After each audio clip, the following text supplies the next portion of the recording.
प्यारे बच्चों, नमस्कार।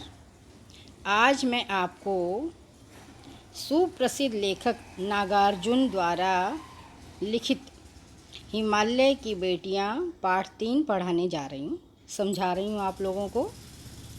सभी छात्राएं अपनी पुस्तक निकाल लें और मेरे साथ साथ पढ़ते चलें और समझते चलें। हिमालय की बेटियां पाठ लेखक सुप्रसिद्ध नागार्जुन द्वारा लिखा गया है। इसमें लेखक ने हिमालय पर्वत से निकलने वाली नदियों के बारे में बताया है।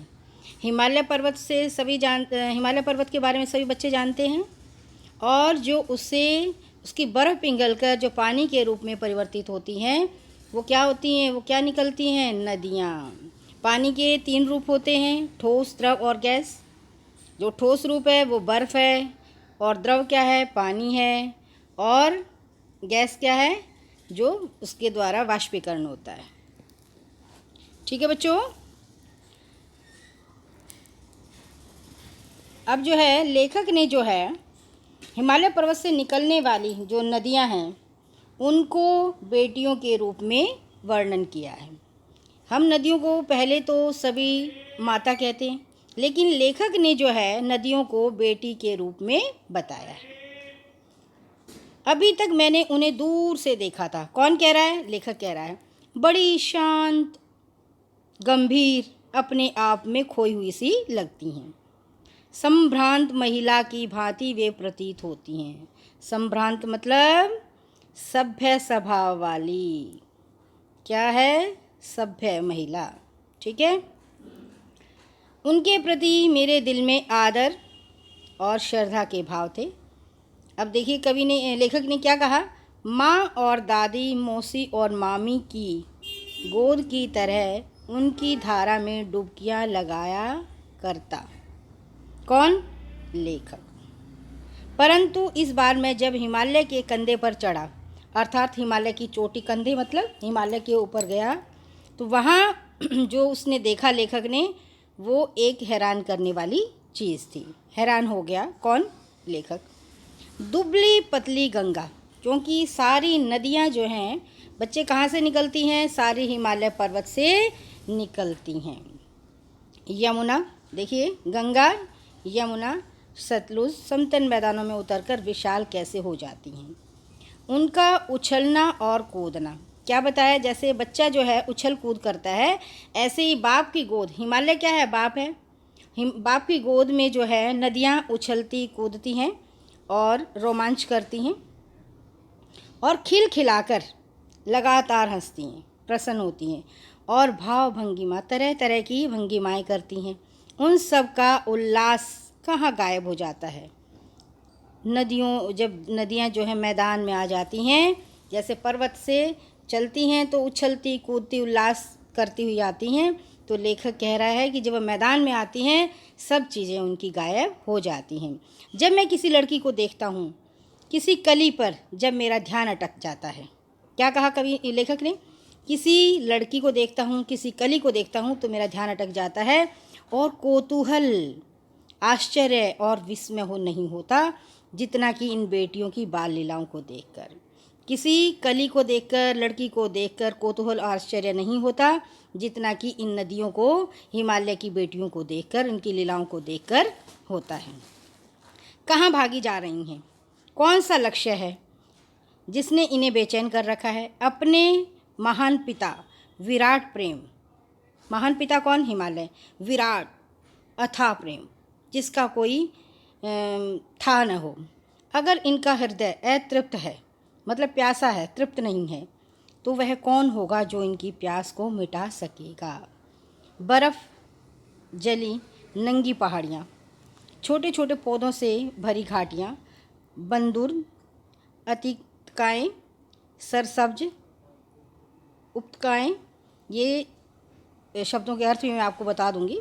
ऐसा है इनका लीला निकेतन करना, लीलाएं करनी। जैसे निकेतन होता, भवन होता है, उसमें तरह तरह के आपने देखा होगा, जैसे रामलीला, कृष्ण लीला, तरह तरह के भाव भंगिमाएँ उनके स्वांग को रचा जाता है।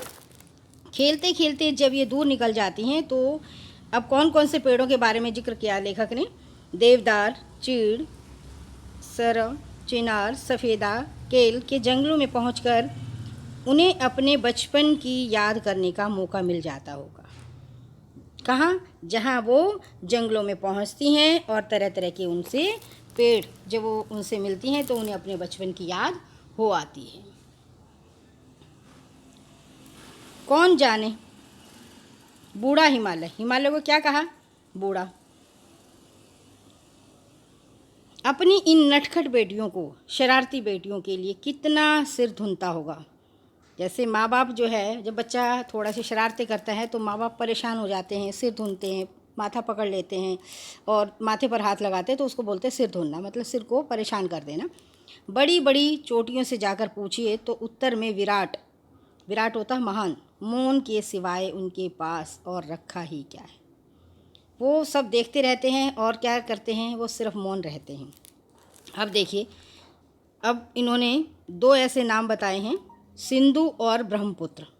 ये ऐसे नाम हैं जिनके सुनते ही रावी, सतलुज, व्यास, चिनाब, झेलम, काबुल, कुंभा, कपिशा, गंगा, यमुना, सरयू, गंडक, कोसी आदि हिमालय की छोटी बड़ी सभी बेटियों की आंखों के सामने नाचने लगती हैं। अब देखिए, बहुत सारी नदियों का जिक्र किया है लेखक ने।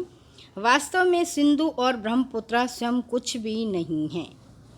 ये सारी जो नदियां हैं ये इन्हीं के ही रूप हैं, छोटी ही बड़ी हैं ये, और ये दो बड़ी हैं सिंधु और ब्रह्मपुत्र, ये इन्हीं नदियों का मेल से बनती हैं।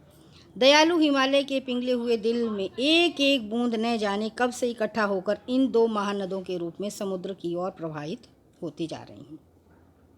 समुद्र क्या होता है? जिसमें सारी नदियां आकर मिल जाती हैं, समुद्र का रूप विस्तार होता है। समुद्र जिसे पर्वतराज हिमालय की इन बेटियों का हाथ पकड़ने का श्रेय मिला। अपनी बेटियों का हाथ किसको दिया? हिमालय ने समुद्र को दिया, जिन्होंने मैदानों में ही इन नदियों को देखा। उनके ख्याल से शायद यह बात आ सके कि बूढ़े हिमालय की गोद में बच्चियां बनकर ये कैसे खेलती हैं, कैसे खेला करती हैं। माँ बाप की गोद में नंग धड़ंग होकर खेलने वाली इन बालिकाओं का रूप पहाड़ी आदमियों के लिए आकर्षक भले ही न हो, क्योंकि जो पहाड़ पर रहते हैं उनके लिए नदियों का कोई रूप आकर्षक नहीं होता, क्योंकि वो रोज़ इन्हें बहता हुआ देखती हैं। लेकिन मुझे तो ऐसा लुभावना प्रतीत होता है। किसे? लेखक को, उसके मन को लुभा रहा है। हिमालय को क्या कहा? ससुर, और समुद्र को उसका दामाद। कहने में कोई झिझक नहीं होती। किसे नहीं होती? लेखक को। लेखक ने हिमालय को क्या कहा? ससुर, और समुद्र को दामाद।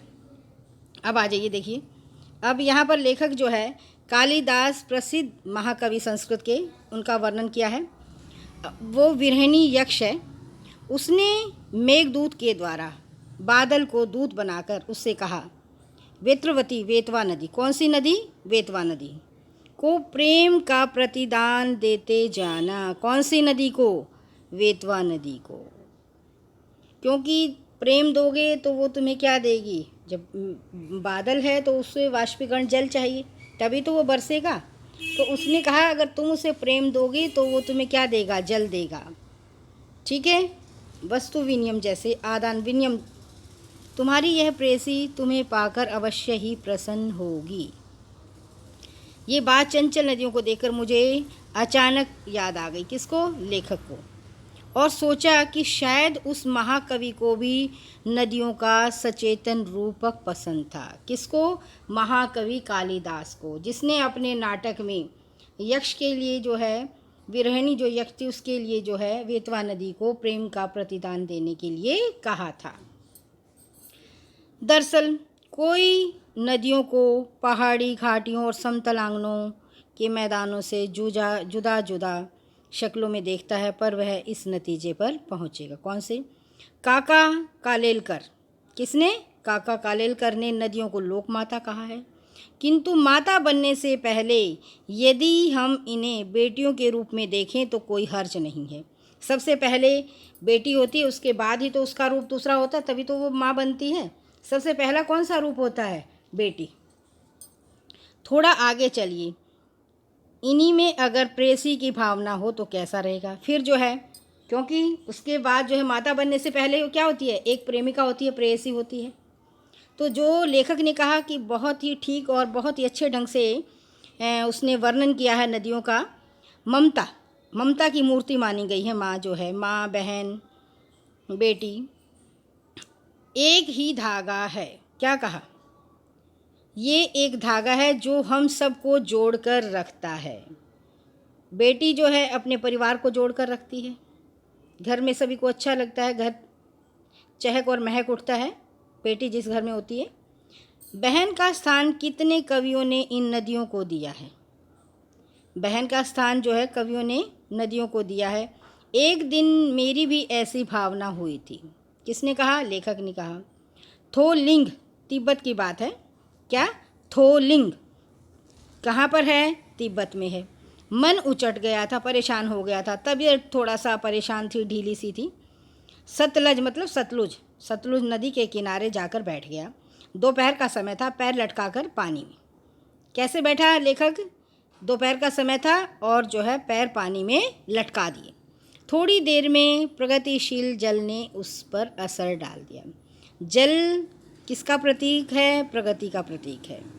जल हमेशा बढ़ता रहता है और प्रगति के रूप में, क्योंकि जो भी पौधे नवजीवन है, नव चेतना का संचार किसके द्वारा है? जल के द्वारा।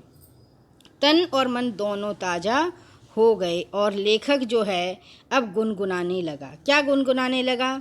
जय हो सतलज बहन तुम्हारी, लीला अचरज बहन तुम्हारी। सतलुज नदी के बारे में कह रहा है कि तुम्हारी हमेशा सदा ही जय हो। तुम्हारी जो लीलाएं हैं वो अचरज करने वाली हैं, बहन तुम्हारी सदा ही जय हो। हुआ मुदित मन हटा खुमारी, कि मन जो है बहुत प्रसन्न हो गया तुम्हारी खुमारी देखकर, तुम्हारी जो है तरह तरह की लीलाओं को देखकर। जाऊं मैं तुम पर बलिहारी, मैं तुम पर बलिहारी जाता हूँ, अपने को न्यौछावर करता हूँ। तुम बेटी यह बाप हिमालय। क्या कहा? तुम बेटी हो किसकी? हिमालय की। हिमालय तुम्हारे पापा हैं। चिंतित पर चुपचाप हिमालय, हिमालय जो है शांत है, चुपचाप है, गंभीर है और तुम सबकी चिंता करता है। प्रकृति नदी के चित्रित पट पर जो प्रकृति की तरह तरह की नटी लीलाएं होती हैं, उसमें अंकित होते हैं, पट होते हैं। पट का है द्वार भी होता है और चेतना भी होता है। अनुपम है, अनोखी हैं, अद्भुत है, आश्चर्य करने वाली हैं। छाप हिमालय, सबकी छाप आप क्या है? हिमालय है, क्योंकि सारी नदियाँ किससे निकलती हैं? हिमालय से निकलती हैं। सतलुज नदी को फिर कहता है लेखक, जय हो सतलज बहन तुम्हारी। सतलुज नदी जो है महानद है ये, और ब्रह्मपुत्रा और सतलुज दो महानद हैं, बहुत बड़ी नदियां हैं। और इनकी लेखक जो है जय की बात कर रहा है कि हमेशा हमेशा तुम्हारी जय हो, युगों युगों तक तुम जीवित रहो। ठीक है बच्चों, अच्छे से समझ आ गया होगा पाठ। धन्यवाद बच्चों।